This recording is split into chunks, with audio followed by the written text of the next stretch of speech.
मछली को जोड़ने वाली श्री यमुना जी थी, तो व्यापारी लोगों के लिए मार्ग था। वृंदावन तो महाराज क्या बताएं, अब कहने में थोड़ा आज संकुचित होता, पर डकैतों का गढ़ था।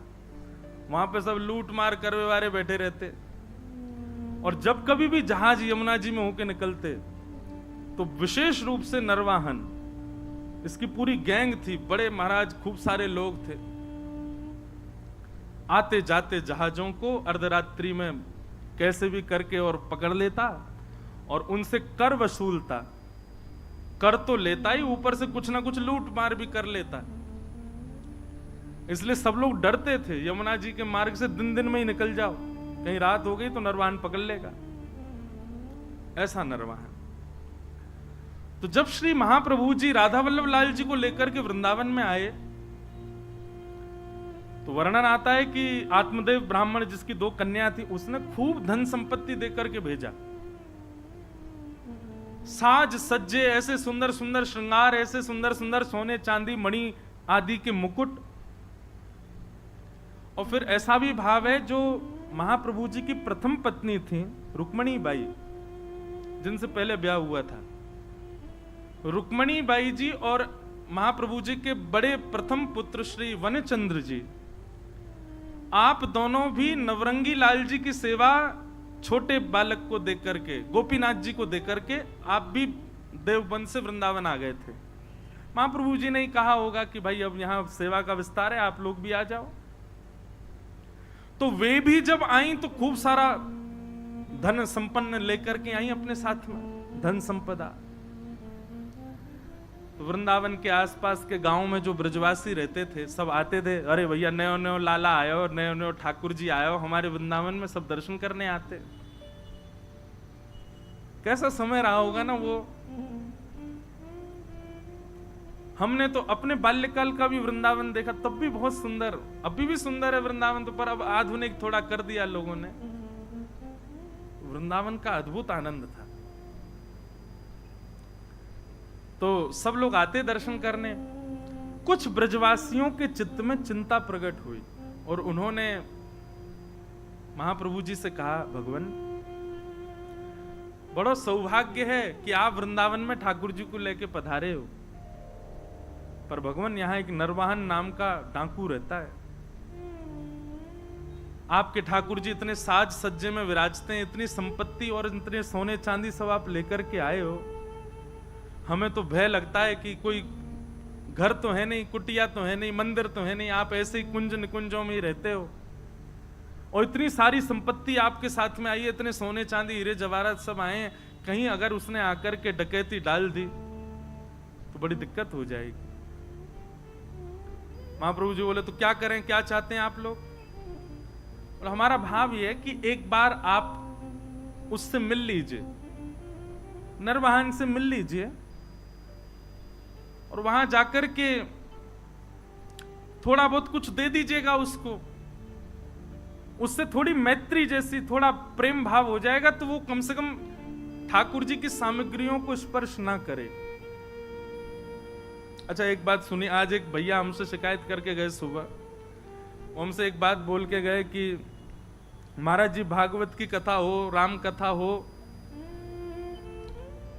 तो कभी अगर 1-8 मिनट की कथा छूट जाए तो पकड़ में आ जाती है। बोले लेकिन भक्तमाल जी जो आप सुना रहे हैं, एक क्षण की भी छूट जाती तो ऐसा लगता पूरी कथा ही छूट गई।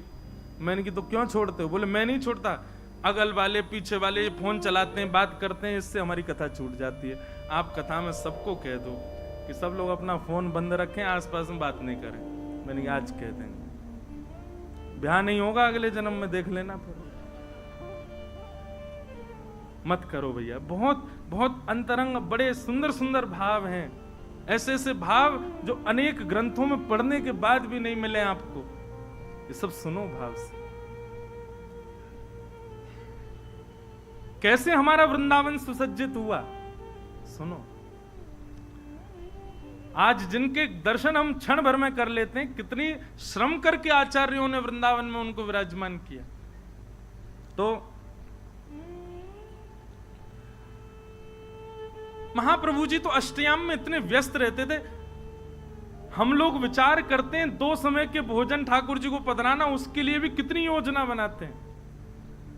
पर श्री हितरिवंश महाप्रभु जी ने राधा वल्लभ जी को वृंदावन में विराजमान करके अगले दिन से ही अष्टयाम प्रारंभ कर दी।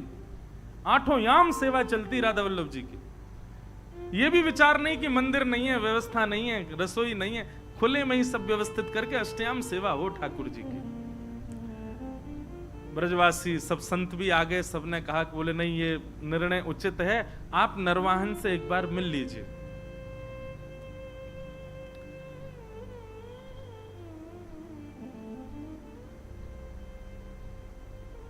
हरवंश महाप्रभु के लिए तो नाभाजी भी छप्पे में कह ही रहे हैं ना कि वे अपने व्रत के अनन्य उत्कट व्रतधारी। एक बार जो व्रत धारण कर लेते हैं फिर चाहे ब्रह्मांड हिल जाए उसका त्याग नहीं कर सकते। महाप्रभु जी ने कह दिया इनको निहारने के बाद, इनसे मिलने के बाद किसी और से मिलना पड़ेगा, हम नहीं जाएंगे। जब ये मिल गए तो अब और किससे क्या मिलना और किसी से भय क्या खाना। ठाकुर जी हैं साथ में, राधा वल्लभ जी, इन पर भरोसा नहीं है हमें, सब मंगल करेंगे, हम नहीं मिलेंगे किसी से। हम तो सेवा से फुर्सत नहीं, हमको यहीं रहेंगे। खूब प्रयास किया, खूब सबने समझाया, पर महाप्रभु जी नहीं गए। नरवाहन को किसी ने जाकर के ये बात बताई, बोले ऐसे ऐसे ठाकुर जी आए हैं। और ठाकुर जी आए ये बड़ी बात नहीं है, ठाकुर जी के संग में खूब सारा सोना चांदी जवाहरात और महाराज खजाना आया है भर के। बोले अच्छा, और कहां पर? बोले वृंदावन में, वृंदावन में विराजते हैं। किसी ने यह भी कहा कि जो आचार्य उनको लेकर के आए ठाकुर जी को, उनसे किसी ने प्रस्ताव रखा कि वो आपके पास आके आपसे मिल लें, पर उन्होंने वह भी ठकरा दिया। बोले कि कौन नरवाहन, हम किसी से नहीं मिलेंगे। अब तो नरवाहन को चोट लगी, बोले अच्छा हमसे मिलने से मना कर दिया। बोले हाँ। कहां पर है? बोले ऊंची ठौर मदनटेर, थोड़े ऊंचा टीला सा था, उस पर विराजते थे ठाकुर जी। कल चलेंगे, हम भी तो देख के आए कैसे ठाकुर जी, कैसे आचार्य। और नरवाहन अपने कुछ सेवकों के साथ में तलवार लेकर के और ऊंची ठौर की ओर बढ़ा। आहा, सुबह सुबह का समय है, मंगला आरती के पश्चात श्री राधा वल्लभ लाल जी का श्रृंगार करके हितरवंश महाप्रभु आचार्य चरण आसन पर विराजमान सन्मुख बैठ करके श्री ठाकुर जी को पद सुना रहे थे। ठाकुर जी को पद सुना रहे थे।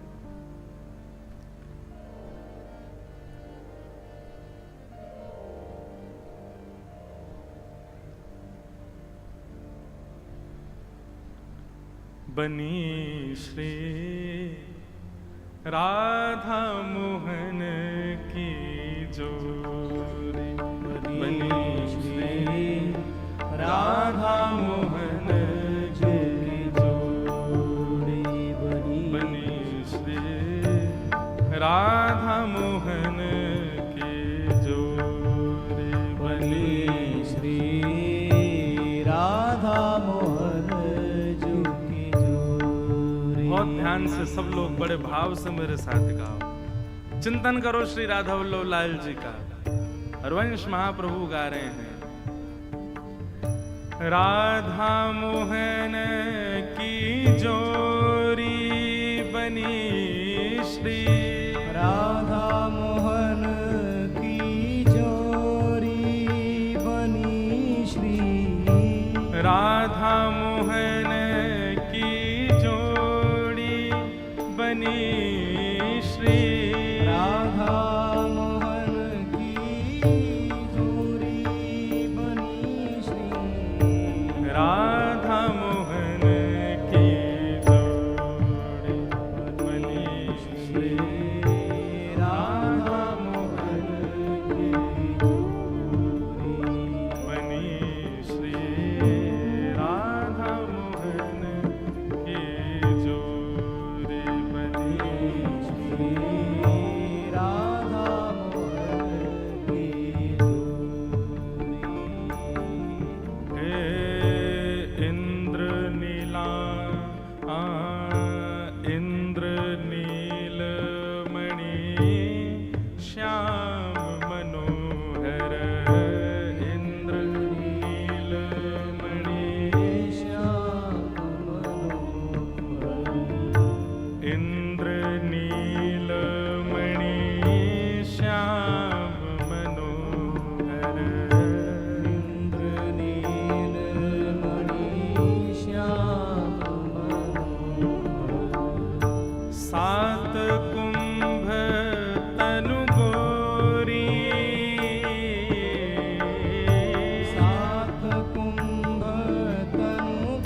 ठाकुर जी कैसे हैं? बोले नीलमणि जैसे चमक रहे हैं ठाकुर जी, जैसे कोई नीलमणि पर प्रकाश जल रहा हो, ऐसे ठाकुर जी जल रहे हैं। बोले प्रकाश किसका डल रहा है? बोले किशोरी जी का ही प्रकाश पड़ रहा है। सात कुंभ तनु गोरी, सात कुंभ तनु गोरी, भाल विशाल तिलक हरि कामिनी, भाल विशाल तिलक हरि कामिनी, भाल विशाल तिलक हरि कामिनी, भाल विशाल तिलक हरि कामिनी, चिकुर चंद्र बिचरोरी, चिकुर चंद्र बिचरोरी,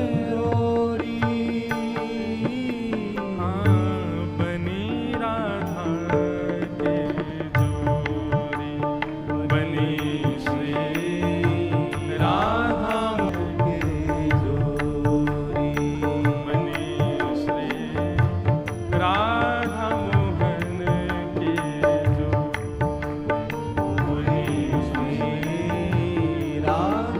श्री राधा वल्लभ लाल की जय। अद्भुत है महाराज जी श्री रामानुजाचार्य जी का चरित्र। हितरवंश महाप्रभु गा रहे हैं और श्री राधा वल्लभ लाल जी सामने विराजमान हैं। अद्भुत छटा है ठाकुर जी की। इतने में ही तलवार से उसने कुंज जो आपस में जुड़ी हुई हैं, इस प्रकार से जैसे ही अंदर झांक करके देखा, पत्तों की आवाज आई। देख ही रहा था, महाप्रभु जी गा रहे थे।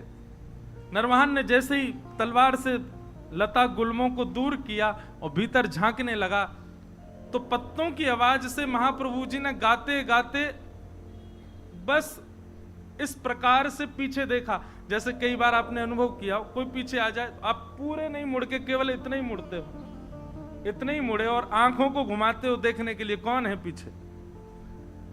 महाप्रभु जी केवल इतने घूमे और आंखों से बस पीछे निहारा। नरवाहन दिखा नहीं उनको, लेकिन नरवाहन को इतना रूप दिखा केवल महाप्रभु जी का।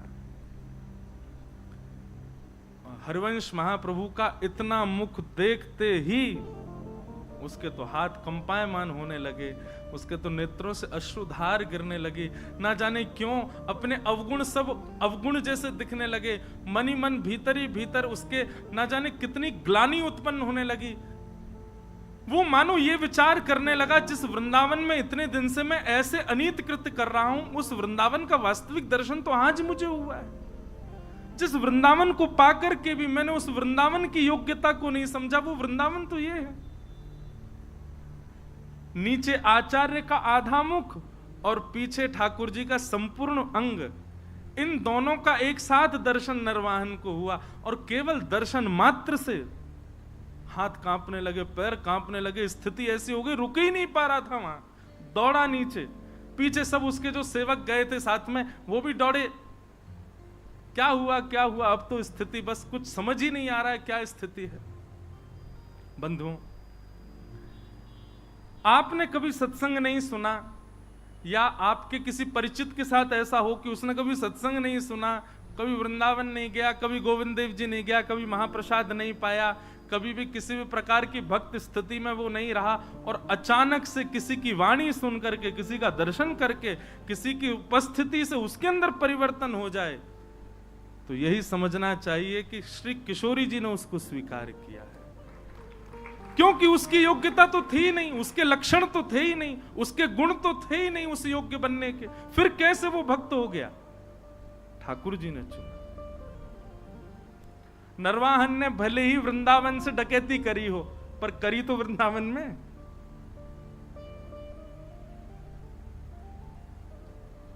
अब तो नरवाहन की स्थिति ये हो गई, तलवार वलवार तो सब दूर फेंक दी, विशाल स्वरूप था उसका, स्वरूप का वर्णन करते हैं कि देखते डर जाए आदमी, इतना खतरनाक था नरवाहन। लेकिन ऐसा दीन हो गया, अभी तक वो महाप्रभु जी से चर्चा भी नहीं हुई, कुछ सुना नहीं उसने, अगले क्षण से ही उसकी स्थिति ऐसी दीन बन गया। प्राण हरिवंश, जीवन हरिवंश, नित्य हरिवंश, हरिवंश हरिवंश हरिवंश हरिवंश, बस यही गाता रहता और लता कुंजों में पड़े पड़े रुदन करता रहता, अपने आप को कोसता, ऐसी आत्मग्लानि में चला गया।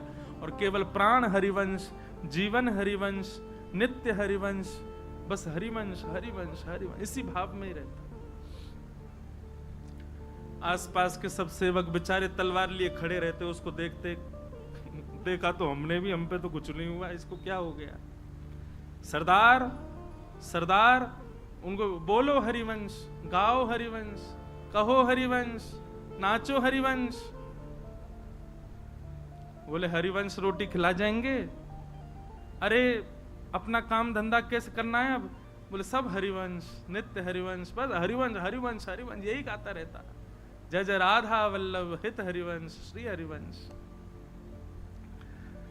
साथ के सब लोगों ने सोचा, बोले भैया ट्रेंड तो हम हो ही गए इनके संग रह के, अब इनको रहने दो, हरिवंश जी की स्मृति, हम चलें अपना काम करें। उसी समय एक जैन व्यापारी आगरा से अपना कुछ सामान लेकर के बड़े जहाज में यमुना जी के रास्ते दिल्ली जा रहा था। तो नरवाहन के संग में रहने वाले सब लोगों ने योजना बनाई और उस जहाज को बीच में ही रोक लिया। जहाज पर भी करीब 200-250 लोग थे। उन सब लोगों ने मन में विचार किया, ये हमारा क्या बिगाड़ेंगे। वे भी लड़ने को नीचे आ गए, लेकिन नरवाहन की सेना बहुत थी और बड़े क्रूर थे सब, नहीं जीत पाए। तो पूरे जैन व्यापारी के जितने लोग थे सबको बंदी बना लिया, पूरे जहाज को जमुना जी में खड़ा करके और पकड़ करके जो भय गांव था वहीं उसका कारागृह था, जेल बना रखी थी उसने, वहीं ले जा करके और सबको बंदी बना दिया। सबको बंदी बना करके उन पर क्रूरता करने लगे, मारने लगे, पीटने लगे, उनको स्थिति खराब कर दी। क्यों? क्योंकि कर तो दिया नहीं, ऊपर से हम पे हाथापाई कर रहा, जानता नहीं हम नरवाहन की सेना है। एक दासी रहती थी नरवाहन के यहां, वो नरवाहन जी के यहां जाती थी, नरवाहन जी को देखती तो अब तो बस कुंज में बैठे बैठे श्री हरिवंश, हित हरिवंश, प्राण हरिवंश, जीवन हरिवंश ऐसी गाते हैं। वे समझ गई थी स्थिति अब किस मोड़ में मुड़ चुकी है। वे जाती थी और हरिवंश जी का दर्शन और श्री राधा वल्लभ जी का दर्शन करके आती थी, तो वहां कुछ वैष्णव मिलकर के जय जय राधा वल्लभ हित हरिवंश कीर्तन करते थे।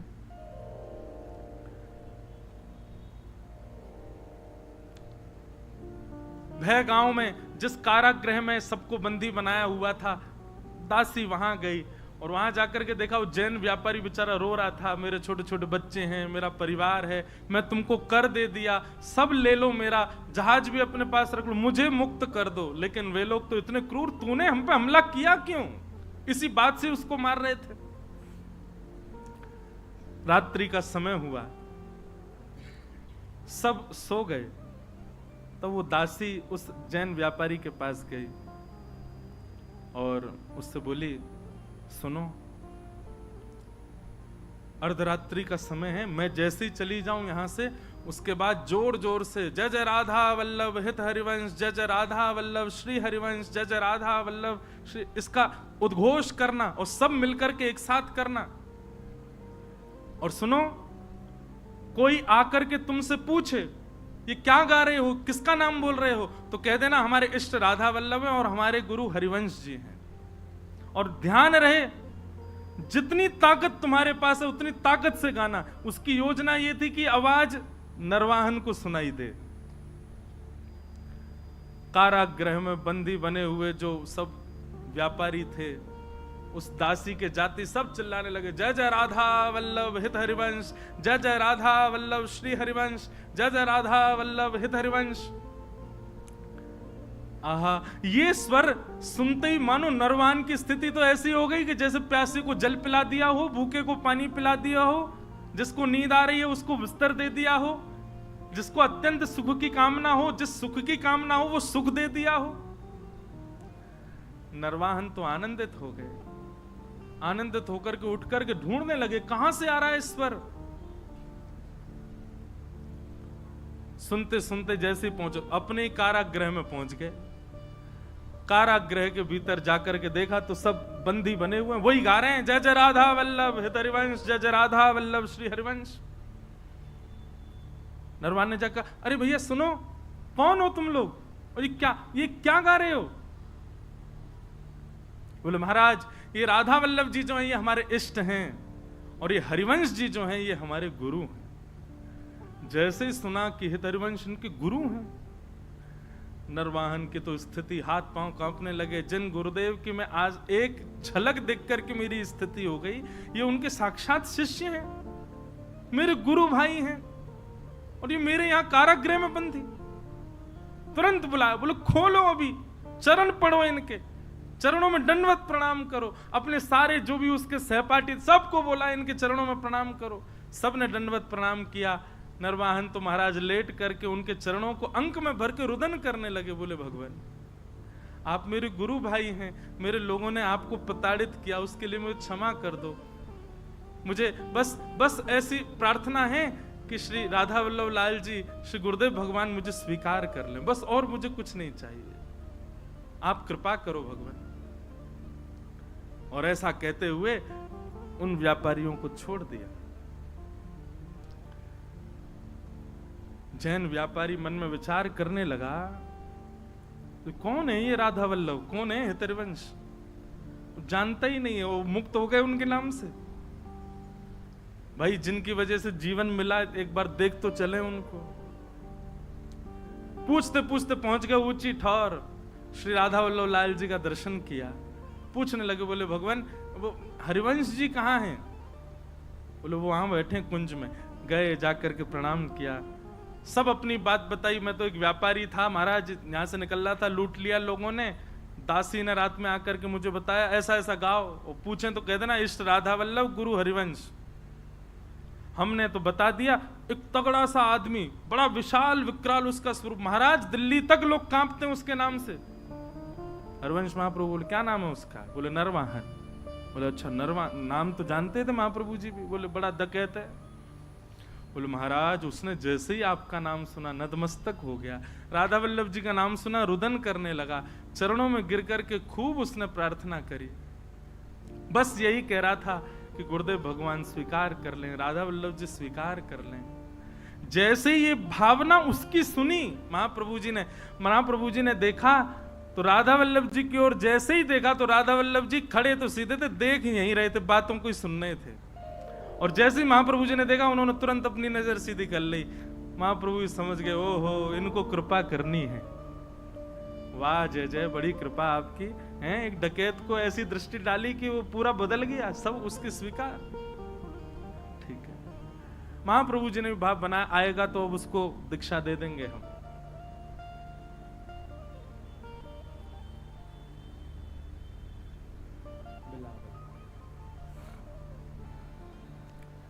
नरवाहन और अच्छा एक मेरी बात सुनिएगा, गुरु सन्निधि में सबसे बड़ा गहना यदि कोई है ना शिष्य का, तो वो है संकोच।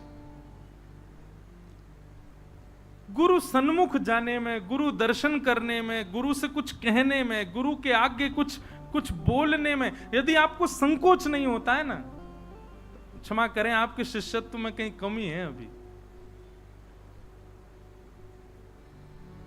गुरु के गुरुत्व में कमी नहीं होती, हमारे शिष्यत्व में ही कहीं ना कोई क्षणिक भाव होगा। नरवाहन बहुत मनी मन विचार करता कैसे जाऊं, लेकिन आज उसने थोड़ा साहस किया कि एक बार चल के ऊंची ठौर पर दर्शन तो करूं। कैसे हैं ठाकुर जी?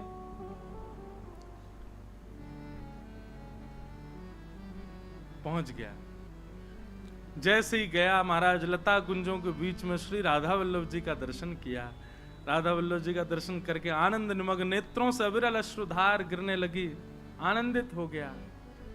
और जैसे ही हितरवंश महाप्रभु सामने आए, उनका दर्शन करके तो जो स्थिति हुई, कई लोगों के मन में आ सकती है भावना कि बताओ आप महाराज जी कथा में ऐसी बात बता रहे हैं, ठाकुर जी को देख करके तो केवल उसको कंपन होता है, आचार्य को देख करके तो वो पूरा ही ऐसे बोले, आप आचार्य को प्रधान, आचार्य प्रधान हैं क्योंकि आपके लिए वो भगवान और वो केवल आचार्य हैं, पर जिसके साथ ये घटना घट रही है उसके लिए ठाकुर जी भगवान है, ठाकुर जी स्थिर ठाकुर जी हैं, स्थूल ठाकुर जी हैं, पर आचार्य उसके लिए चलते फिरते राधा वल्लभ हैं। आचार्य उनके लिए चलते फिरते राधा मोहन है, आचार्य चरण उनके लिए चलते फिरते साक्षात श्री जी के स्वरूप हैं। इसलिए ऐसी स्थिति आचार्य को देख करके हो रही है। वहां मानव बुद्धि मत रखिए।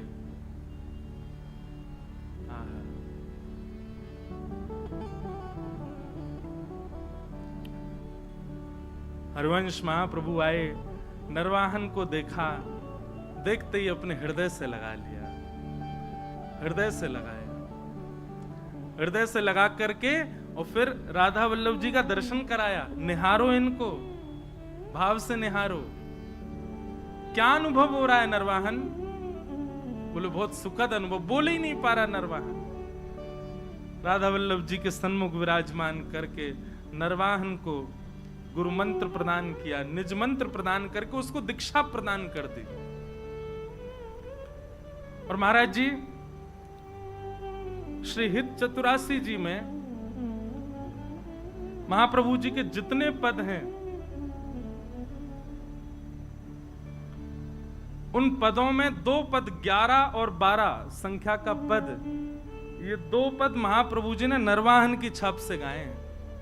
ऐसी कृपा केवल नरवाहन के ऊपर हुई और किसी के ऊपर नहीं हुई। क्यों?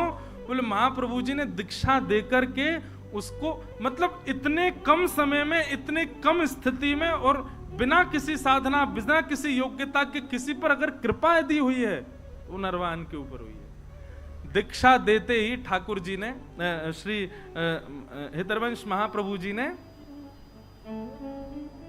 दर्शन करा दिए ठाकुर जी के अंतरंग लीला के। तो वो 12वें संख्या का जो पद है वो मैं एक गाऊं जिसमें नरवाहन की छाप है। क्या दर्शन करा रहे हैं नरवाहन को? रास का दर्शन है।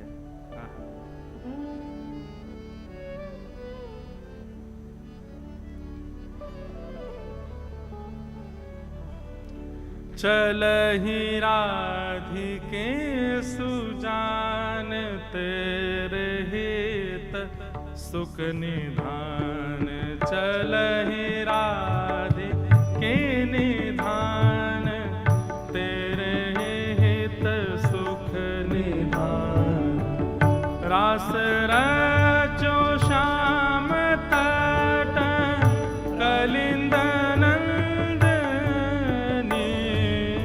चलहि राधिके सुजान, तेरे हित सुख निधान। चलहि राधिके चलहि राधिके सुजान, तेरे हित सुख निधान।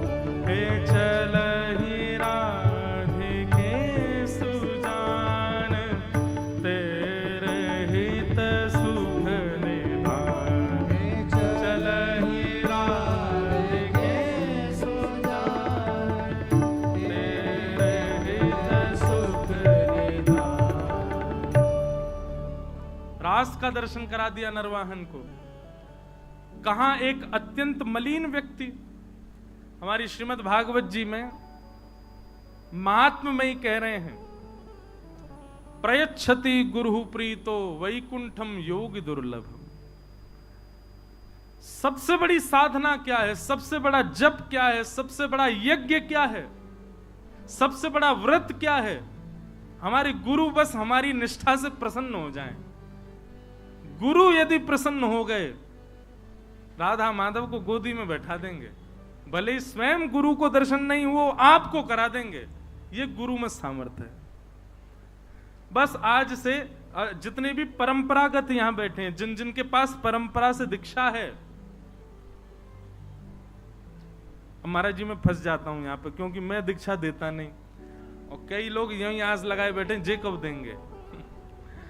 अब कहते हैं कि आप महाराज जी फिर गुरु परंपरा की बात क्यों करते हो जब आप स्वयं नहीं देते। तो हमने रोक नहीं रखा भैया, ऐसे ऐसे आचार्य महानुभाव, ऐसे दिव्य महापुरुष हैं, जिससे भाव लगे लो। पर जहां भी आपकी दीक्षा हो चुकी है, अब एक ही नियम, एक ही व्रत, एक ही निष्ठा, एक ही आपका भाव है क्या? हमारे प्रिया प्रियतम, हमारे लाडली लाल, ये तो हैं इनके सहित गुरुदेव, इनको प्रसन्न करना है अपनी निष्ठा से। गुरु प्रसन्न दक्षिणा से हो रहे हो, समझ जाना फिर तो गड़बड़ी थी। गुरु दक्षिणा से प्रसन्न होने वाले नहीं, गुरु तो आपकी निष्ठा से, आपके भाव से प्रसन्न होते हैं। और जो दक्षिणा से प्रसन्न हो रहे हैं, तो अब क्या कर सकते हो, फंस गए। अब तो ऐसा भी मत सोचना फंस गए, वहां पे यही भाव रखो, चलो दक्षिणा। कितनी बड़ी बात है कि श्री ऐसे निर्वाहन, मैं तो यही सोच सोच के विचार कर रहा हूं कि हम तो बचपन से ही लगे हुए हैं महाराज कछु ना कछु करवे में, तब भी किशोरी जी कृपा कर रही है, नेक ना कर रही है। निर्वाहन उसने तो कुछ नहीं किया, केवल आचार्य दृष्टि पढ़ने का ये प्रमाण कि उसको साक्षात रास का दर्शन हो गया। और जिसके चित्त में काम विराजमान था, उसके चित्त में साक्षात राधा मोहन लाल विराजमान हो गए। राधा वल्लभ श्री हरिवंश, ऐसे हरिवंश महाप्रभु के ये एक भक्त हुए श्री नरवाहन जी। ऐसी आपकी निष्ठा, और उस निष्ठा से आपने